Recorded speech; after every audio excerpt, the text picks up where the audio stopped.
Hey guys, Video Fletcher. Here I am presenting a Need for Speed sort of initial impression slash review. I wouldn't call it too much initial impression because I've played a fair bit of this game now.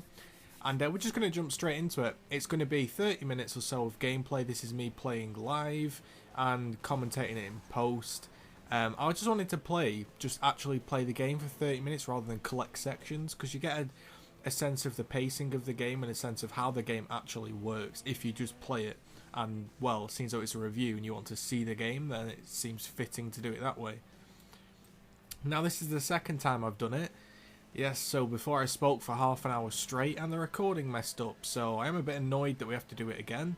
But it will give me a chance to talk and improve on what I said in the last review. So, straight away, you're noticing that it's free roam, okay? You press right on your D-pad, you go into easy drive, which is a way to sort of customize your cars, select your cars, and drive to events that you want to play.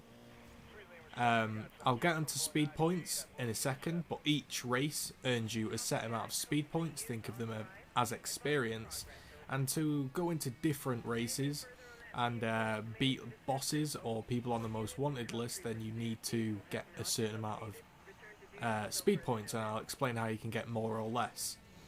So, seeing as though it's free roam, you can roam around freely and unlock cars. And when I mean unlock cars, I don't mean like in the old Need for Speeds where you go to a garage and you buy the car with your points that you've earned from winning races. No, you just unlock them. They cost nothing, absolutely nothing. If you find them on the road, it is your car. Now, that concept is a bit alien. Some people may like it. There are times where I really like it, where you're just kind of bored of your car, and then you come across a nice car and you think, I'll have that for the next race. So it does keep the pacing fresh, but at the same time, it makes me think occasionally, you know, why am I actually playing this game? You know, if I can just get the new Mercedes like for free, if I just drive around and pick it up, why am I kind of slogging it out on these leaderboards and trying to win races if I can just get everything for free? And again, I'll sort of expand on that point in a second, but you can just see me there going into the easy drive, and you set the destination for the race. So in this gameplay, I'm going to show you some multiplayer, some single player, and a sort of boss takedown, so to speak. We have a sprint race, and I think I have a circuit track, I'm not too sure, but as I take a hairpin bend. And yes, the road does automatically update as expected in any sort of modern game. I just don't know how to follow maps, clearly. But it's nice to be free roam. It's nice to just drive around, you know. You can get into a pursuit if you want, a cop chase, you know. Or you can just chill out and just drive around. Now, again, look at this. Paint changes instantly. That's a cool feature. If you just want to keep driving through that to pick a colour that you like. You know, it's very, it keeps you on the move, you know. Say I didn't like that black colour, I'll just reverse through and change colour. There's no need to be an option. But at the same time, maybe some people like that option, you know. Maybe they don't want to reverse through the same thing 20 times to get the colour blue, when they could have just picked it on a wheel. So it's this kind of balance between keeping it fluid and actually removing some of the useful features that people might want. So it's kind of, do you like that balance? Whilst we're waiting, the graphics are okay. It's just console graphics, and they're fairly good. There's some nice lighting effects and stuff, but I will say that there is a few performance issues. Sometimes when there's a lot of things on screen, a lot of lights and a lot of crashes, it will actually drop in performance and just seem a bit laggy. And maybe they'll fix that in time, but again, it is old hardware, so I understand that they're trying to push it to the limit. The soundtrack's fairly decent on the game. I've got it really turned down because I don't want to get sued for copyright, but yeah, the soundtrack's okay. It's not a patch on the Need for Speed 1 and 2, but I don't know what game can top that soundtrack. But it's enjoyable when you're driving along. So here we are entering into a sprint. Now the important thing to know is you earn speed points for winning races, and you need a certain amount of speed points to basically knock down the bosses and earn their cars. Now, it's sort of odd because speed points become a bit irrelevant. The only reason you're getting speed points are to, in fact, get to a race, which seems odd. It's always been in Need for Speed that you earn, let's call them experience or speed points, that you always earn experience and cash to use on your car. So say I've just got a Volkswagen Golf and I've just won a race. I think, you know what, I'm going to get myself some nitrous or buy a new car. I don't want to get nitrous on my Golf. I'd rather put that money towards buying a better car, you know? It's that sort of balance. Do you want to tune up your own car or do you want to get a better car? Now this is what seems a little bit odd to me, is because you have every car in the game straight away, well, not obviously straight away, but if you want, you could drive around and just pick them up and have every car. Then it doesn't become a case of which should I tune my car or should I get a faster car. It's just a case of you get the fastest car you can and then you tune it. It's as simple as that. And you don't tune it with your speed points. If you come first in an event, then you earn, say, nitrous or a body kit or something along those lines. So there's nothing really to spend your speed points on, which to me seems strange as you accumulating them all.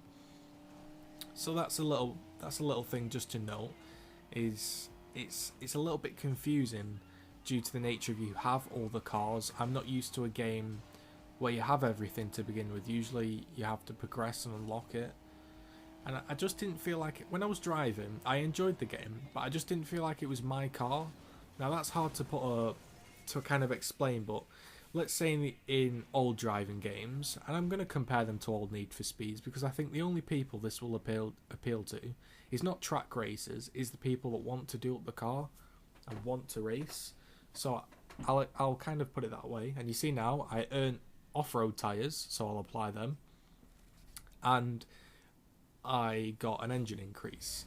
You see, I didn't have to buy anything. I won, so I just apply them. So that's kind of a strange one. But again, as I was explaining, it just didn't feel like my car. It was sort of, hey, I drove along and I picked up this Mercedes, and I'm kind of just using it. And here I drive past an Aston Martin, and I'm kind of thinking, that's a nice car. Do I want it? And I'm like, well, what's the point really? I've already got an AMG, so sort of odd. Now you notice I unlocked Most Wanted number 9. That is basically those sort of leaderboards, if anyone's played the racing games before, where you have to knock down and get to number 1 and you earn their cars. I've done one of those in a previous video, but I am going to show you another one. Now I'm not going to get too in depth about police chases because I've done like a 10-minute video on that, and there'll be a link below to look at that.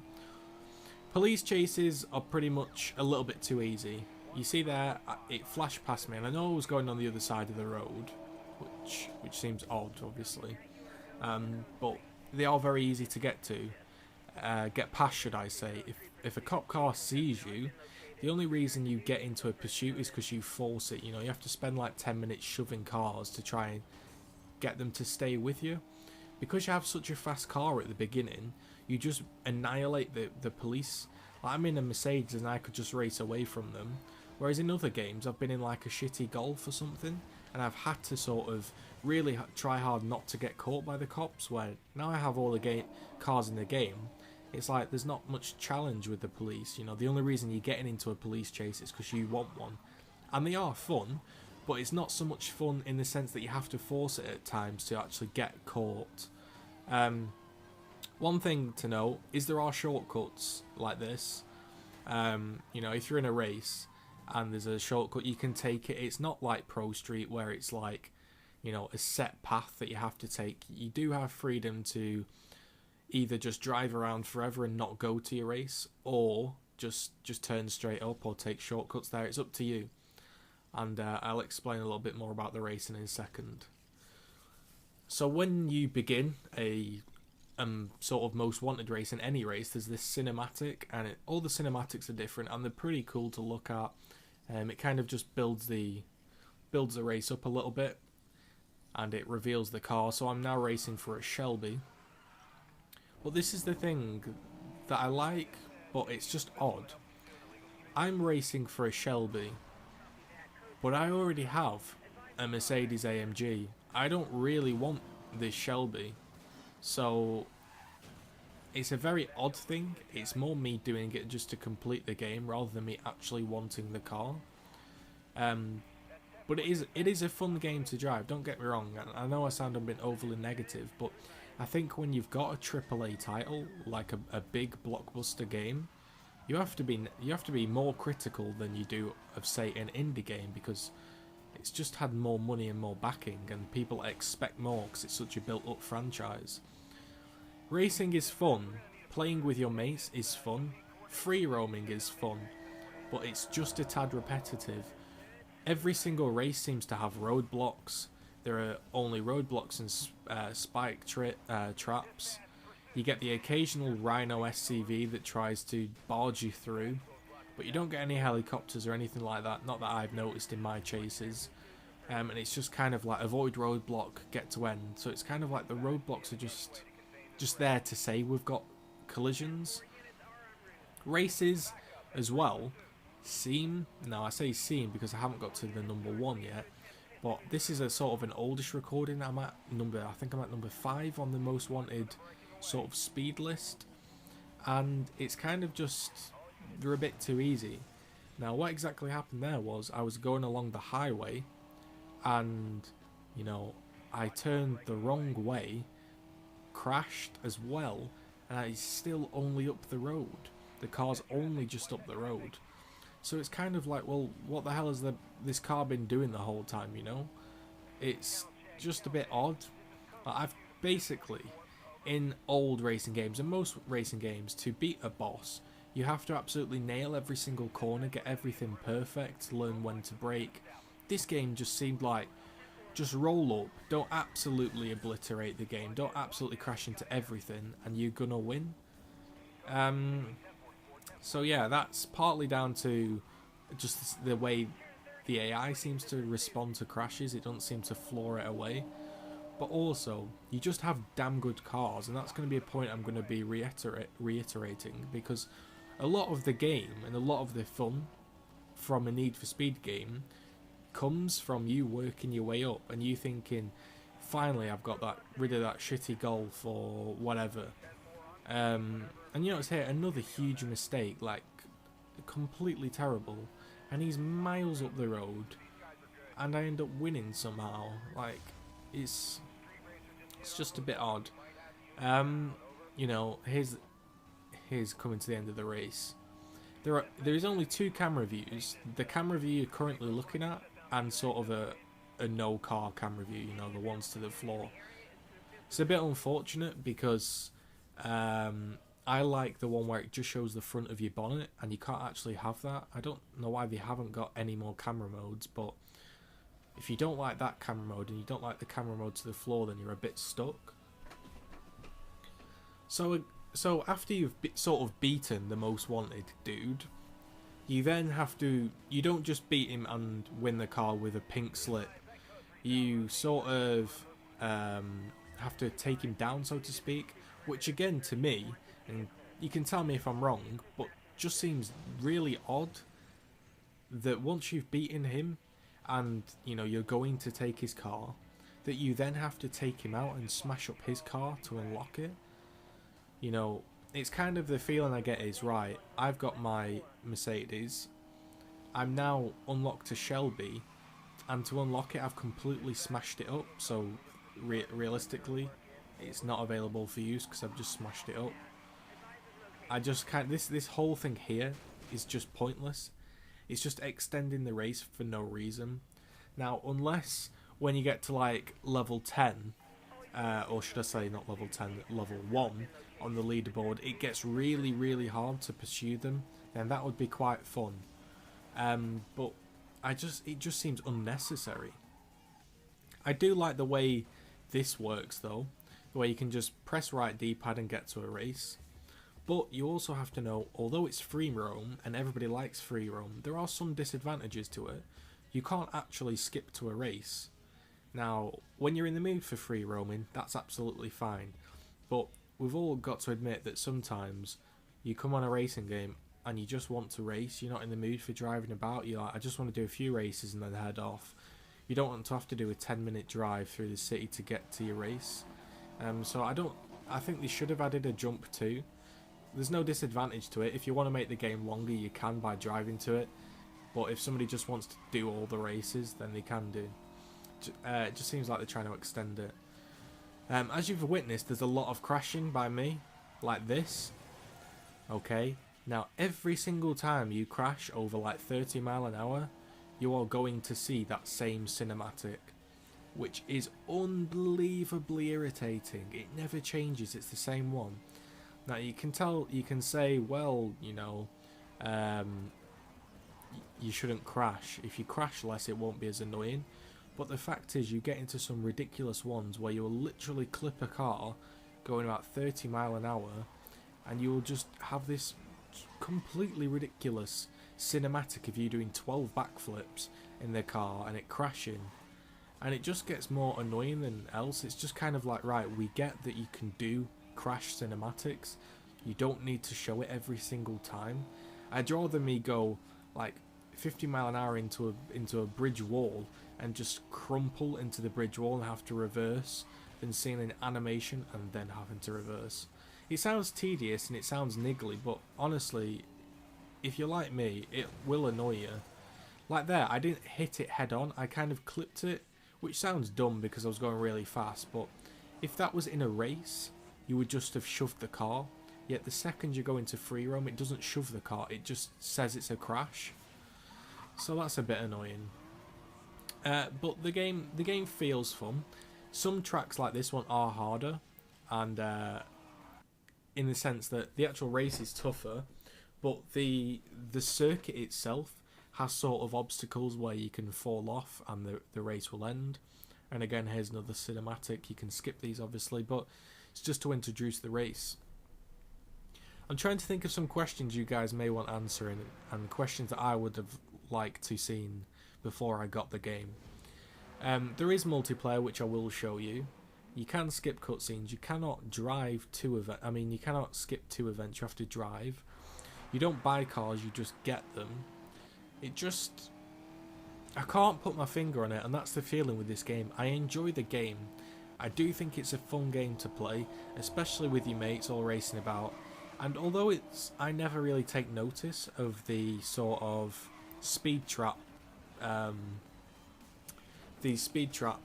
like times, like how fast you and your friends have gone through speed traps, I do actually pay attention to the actual times of the race, and it does add a little bit extra. You know, you might want to do, and I have done a few times, redone a race just to beat a friend's time because, well, I'm just a competitive bastard really. So it is good that that's in there, and it is good that you can see your friends' times all the way through the city. So I do like that. That's a good feature, and I'm pretty glad they've added that. Graphics again are fine. I actually think it's a fairly decent looking game to say it's on 360. So yeah, that's a positive. Now you see there I went about 150 into that car, but there was no cinematic. It just seems odd. And this is what I was talking about with some tracks you can fall off the side, as you see here on my left, and nearly got nudged off there, very close. So it does definitely improve in difficulty.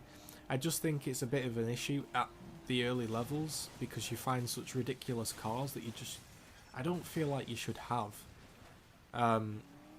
So yeah, that's I thought I was going to get another cinematic there. I would have smashed my controller up into the air.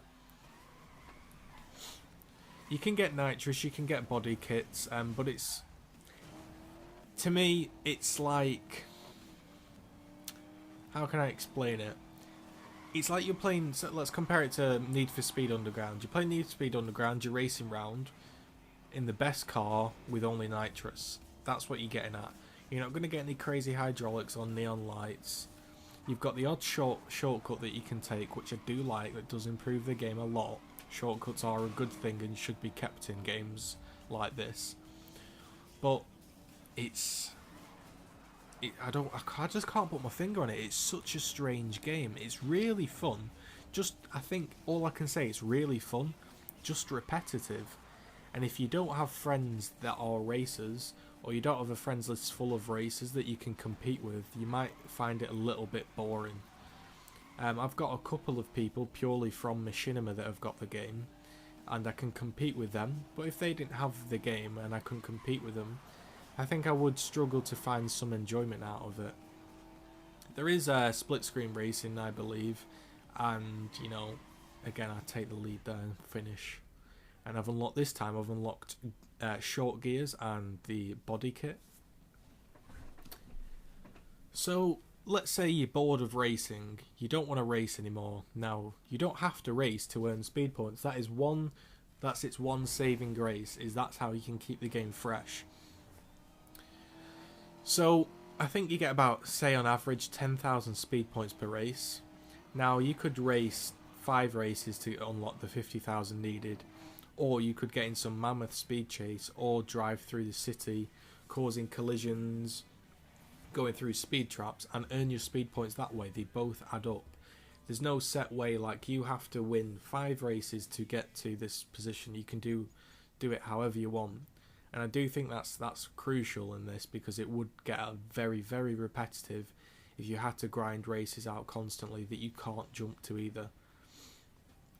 You can see there the maps, you can flick between different things. It says billboards that you've gone through, so you can try to jump through them. The achievements in this game are sort of kind of like, you know, get to number 5 on the leaderboard, get to number 4, go so fast, don't crash, and jump through X spot, you know. So they're not too inspiring, the achievements, but they're there if you want them. So we're just waiting for this to load. Now we're into the multiplayer. So you notice it was pretty seamless to jump into it, no backing out of menus. You just press Y, you connect in, and you join. And you see there I've got like sort of a nameplate, a number plate with my name on. You can alter that and you can change that. And the more you play in free roam and the more you drive with certain cars, you'll earn speed points in free roam. One thing that is odd is sometimes your cars that you've unlocked in campaign don't seem to carry over, yet sometimes they do. So I'm not too sure if you earn different cars if your cars don't carry over to from campaign into multiplayer. It seems like you actually have a different set of cars in multiplayer than you do to the ones that you've unlocked in campaign. But again, this aerial atom, this is something I found in the campaign and it's carried over. So maybe I was just doing something wrong, or maybe you have to win a few races and it'll carry over. So instantly I've joined into a game. Now 1 second as I shift myself into a more comfortable position. So I've just jumped into a game now. I'm with these 8 players that I don't know. From what I know, now you can tell me if I'm wrong, I don't think there is a way to search for a specific mode. You can edit speed lists, which I believe may be the only way to do it. So when you search, you edit speed lists, and I think you get rid of all the sort of races and party modes that you don't want. But if you don't do that, it'll just kind of put you in shuffle mode and chuck you with a load of people and a load of random races, which if you have 8 mates is fun. Unfortunately, I don't have 8 racing friends. Most of mine are third-person shooters or first-person shooters or strategy games, so I don't have too many racing friends. So I've jumped into this game and there is a race going on as I'm in right now. There's a race. I've kind of just sat out of this race, and I think that's the way you can do it. It's sort of, like I say, it's a party style game mode. So I've joined in here, and the game mode, I'm not going to show you all the game modes. The game modes that we're playing here is Team Race, Narrow Margin. So you sort of earn points for where you come in the race, and it sort of adds up all your points, and whoever gets sort of the best points will win. So if your team all come first, second, third and fourth, you're going to beat the guys. But maybe if one of your guys wins, but the other 3 people in your team all come last and they let you down, they might overall lose. So I think that's a pretty good feature. And again, it's just a big fun party style game mode. Now, the unfortunate thing about this is you join late like this, so I've definitely lost this race because I joined in late. And that still affects my team, and I still have to drive to the end of the race. So I have to drive all the way along here just to sort of confirm that I've lost. So it does get a bit annoying. There are plenty of fun game modes, fun with your friends, but there are a couple of niggling things. Again, like this, you spawn in late, you spawn in with people that you don't know, not many people often in game chat because of the party chat, and you might not like the race that you're playing. If you're in the mood purely to play circuit, this may not be the game for you. It's quite difficult to only play on tracks. You have to play all these silly game modes, which is a bit unfortunate. As it did actually put me off playing multiplayer for today. I just turned it off because all I wanted to do was I wanted to race and see how good I was against other people online, but I couldn't do it. It kept putting me in the most ridiculous matches. Now, in fairness to Need for Speed, you can host your own lobby and you can create your own speed list. So if I wanted to only make it circuit in sprints, I could do. It just makes it a bit more difficult, the way I see it anyway, you know. If I come on Need for Speed or any racing game, for example, if you search circuit or whatever game mode you want, then everybody that's searching that game mode obviously wants to play that game mode. Whereas in this, it's sort of like I've been thrown into this and I'm not really enjoying it. And the only way to sort of both play, for me to play circuits, is to host my own. And then I have to sort of hope people will search only circuits and find me. So it does make things a little bit more difficult, and I think it's pretty much just it's going to turn out into a shuffle playlist. And when I say shuffle, I mean you just search and it chucks you into a game, because if the player base dies down, I can't see people editing speed lists just to find circuit tracks or sprint races. I can't see them doing that. They'll just be like, I just want to get in any game, and then they end up searching and they'll get in a random lobby with game modes that they don't enjoy. Now maybe I'm just a Grinch and these party modes are really fun, but to be honest, some of them just seem stupid. One of the game modes that you're going to see is called Platform, and I'm still not sure what to do on it. I think you just sit on a platform. So there really are some stupid game modes, but there are some fun ones. There's certain ones where you just have to race at each other and try to take each other out, or try get through the speed trap in the quickest time. So there is a balance of racing and fun. And you notice there, I've just finished that race, and that is the race that I knew I was going to lose. So I spawned into the game late, and I had to drive all that way just to lose, which was unfortunate. But that's that, I guess. Now, once the race is over, you have this section called Meetup. Now, Meetup is pretty much get to the race. You can just either dick around with each other, crashing into each other, and then after a set amount of time, it will teleport you to the event. Or you can all drive to the event. And if you all get there, then obviously it will be quicker than waiting for the timer to kick in.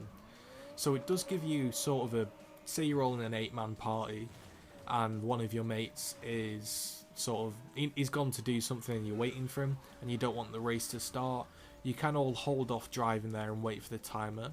But at the same time, it's just sort of automatic, the game just starts for you. You can't exactly pause the game for your mate, which is kind of silly because it's a party game mode. I don't see why you'd want somebody to be missed out because there's no sort of wait, or you know, if there's a voting system and you could vote to pause, then that'd be okay. But again, I enjoyed it. It just seemed a bit repetitive. I feel like at the end of the day, if you like Need for Speed, you're going to enjoy this. It definitely improves on other Need for Speeds. I can safely say that. There's just a few niggling things, but again, they're trying to appeal to a different audience, aren't they, with party games and things like that. Overall, I have enjoyed the game, you know, but things like this, now, I might be a bit of a Grinch, but this is like, you have to stay on the platform. I think you have to race up there and land on the platform, and sort of like a domination type game type, whoever stays on it the longest wins, which is pretty fun. But at the same time, it's kind of like, my car literally couldn't get up there because it was like a shit car or something. It would not get up there. So, I don't know. Maybe I should have changed car. I think you can change car for each event, which is a pretty cool feature. But yeah, it was fun. My only other niggling thing is, although the game's really fun, the actual HUD is pretty cluttered. There's no way to hide it. I don't think the easy drive symbol should be there the whole time. Everybody will know after a while that you just press right D-pad to access it. So once you've accessed it, then it can just disappear. It doesn't need to be on the screen.